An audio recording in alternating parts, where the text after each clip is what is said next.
I would like to present, the Washington Post as my source here, and I guess I will go through the Washington Post article with you. Why daylight saving time is worse for your body than standard time? An animated story explaining what science says about changing our clocks in the spring and fall. Now, I would like to preface all of this by saying we standard time may have been invented by the railroads in the 1800s, much the same time as daylight savings time emerged at those time periods. When this all first got started, but basically the most natural rhythm for our sleep cycles to be under is basically going outdoors, and getting some of that natural sunlight, in the mornings and everything, and that's what we're supposed to do, and then, get dim the lights at night, for this, to work, and we're basically, the thing is that what we're supposed to be synced with as a species, what we evolved or were designed, however you want to put it. I'm a big believer in evolution. Just saying, I think the overwhelming weight of evidence supports it. But when it comes to our species, we evolved to, be awake, to be woken up basically, and to have all the wake up hormones and alertness stuff to basically be brought in, into alignment with the solar cycle of the sun. So, noon under the sun, under sun, sun time or solar time would be basically at the point in which the sun was at its highest point, basically in the sky. That would be noon. And when, at least in relation to our local, time zone, essentially. So following from that, I mean, what you're supposed to do is to wake up in the morning and then kind of, do your best to get outside pretty much as quickly as possible and to get some exposure to that natural sunlight. Basically, you're supposed to be out there, out and about, because the sun will basically start to slowly pull your circadian rhythm into alignment with it as a result. And most of us have like a 24 or 25-hour clock that isn't quite in alignment with it, but we have, most jurisdictions for the longest time period, would have used solar time by default, before, standard time was, basically turned into, see, standard time was just a formalization of solar time on a national scale. It's the most honest of all the clocks, that are possible. And this is a fake clock that's being introduced by, daylight savings time. So,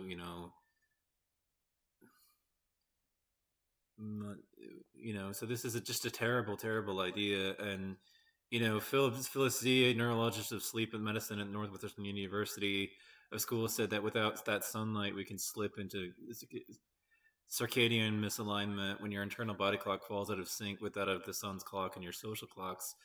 So 48 states and the District of Columbia will reset their clocks, and this was published in 2022, November 2nd, 2022, sorry. 48 states and the District of Columbia will reset their clocks Sunday, so that's, Sunday, the Sunday closest to November 2nd, and fall back into standard time, 2022. Ending, so the time period for this is dated, but you should see this. You probably missed this article. It may be a very old one, but it's got a lot of important information in it. Much that's in it is still relevant, even though it's old, and some of the stuff, the way that it's framed is going to be off because of it being dated, is a bit of a problem, admittedly. But, let's just keep going on this. Let's overlook that for the time period, because this was good information. In 2022, lawmakers in the Senate voted to make daylight saving time permanent, but the legislation provoked backlash and the effort was stalled.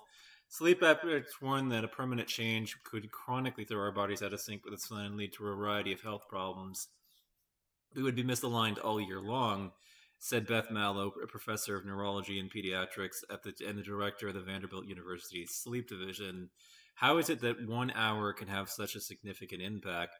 Scroll through this animation to learn more about how your brain and health are affected by the changes. Imagine this is you. Your brain has an internal clock. It helps keep the time each day, making sure that the right things are happening at the right moments inside our bodies, such as cardiac functions, metabolic processes, hormone fluctuations, and sleep. But for most of us, our internal clock runs slightly than 24 hours. Luckily, the sun steps in to help us by sending signals to specialized receptors in our eyes. Each morning, sunlight resets our internal clock by pulling us back into sync with a 24-hour day. Then, after the sun sets, the lack of sunlight, allows our bodies to produce hormones such as melatonin, which promotes sleep. But by the way, I had to go in, to my own settings on my laptop since that's my primary thing, and then, I might actually have to push this back a little bit, I don't know. But I turned on the nightlight, and I've scheduled it to basically, prevent my exposure to blue light,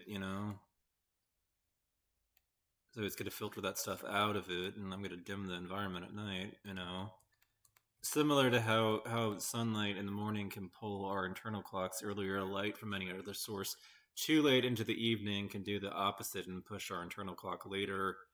This can interfere with our ability to sleep.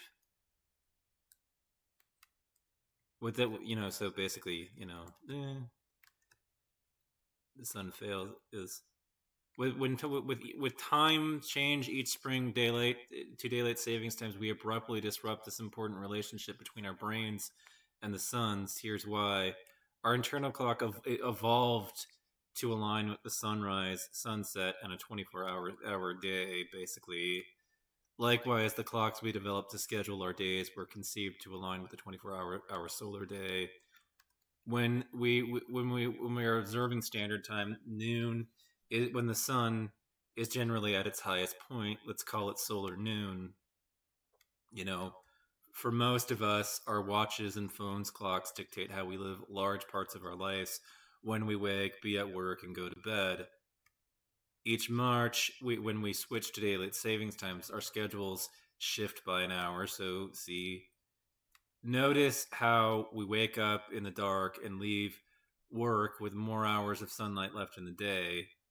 But the sun doesn't move. Solar noon, which is synced with your internal clock, is still at the same time as the previous day. Now your daily schedule and solar noon are misaligned. Unfortunately, the internal clock in your brain can't adjust as fast as your watch.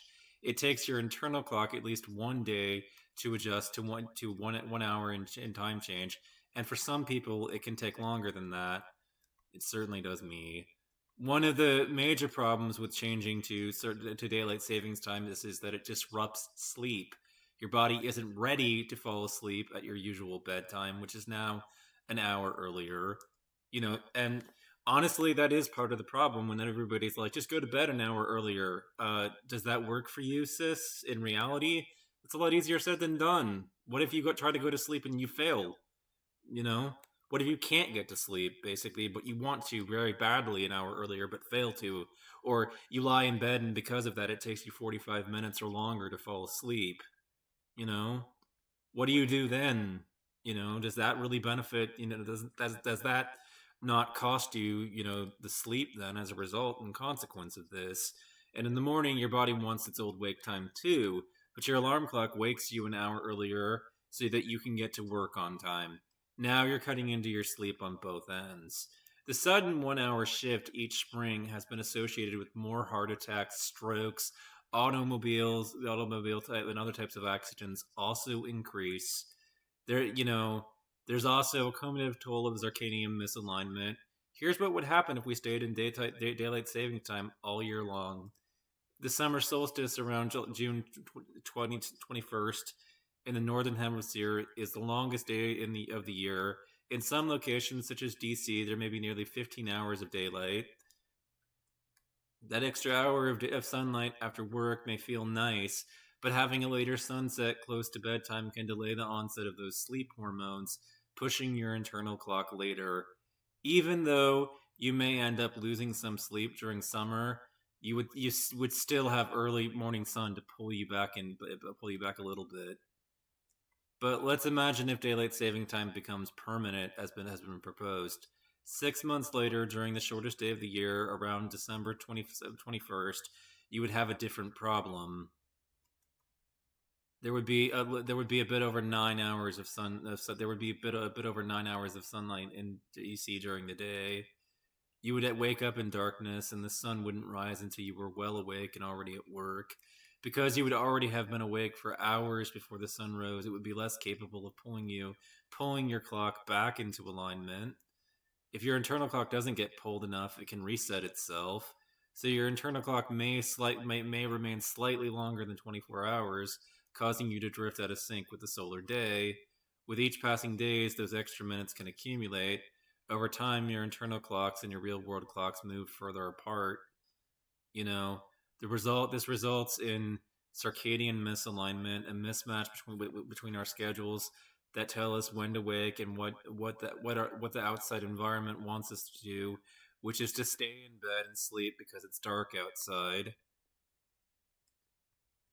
As a result, staying in daylight savings time year round could put people at greater risk for seasonal depression in the winter months. Experts say circadian misalignment can affect the production of production of important hormones such as melatonin. Living chronically out of sync with our internal clocks puts us at increased risk for sleep loss, obesity, diabetes, heart disease, mood disorders, and even certain types of cancer. Are these not huge problems in this country? Are these not issues that this country has been trying to solve for a long time?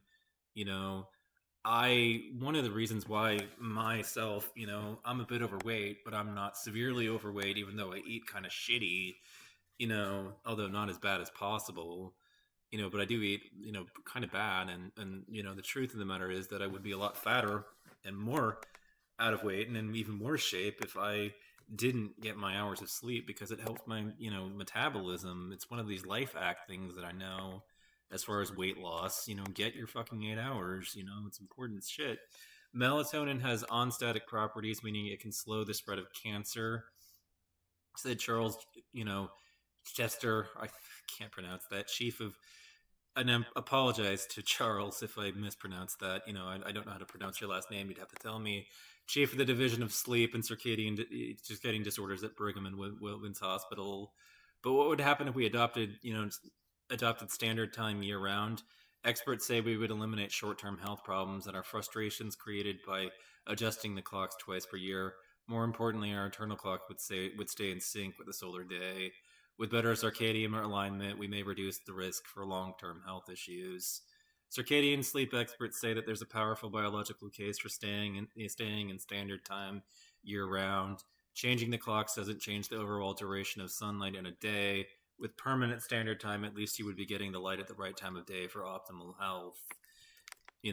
And there it is. From the Washington Post. And I know that Trump and Musk have endorsed this policy, but the only thing that I can think when I see that is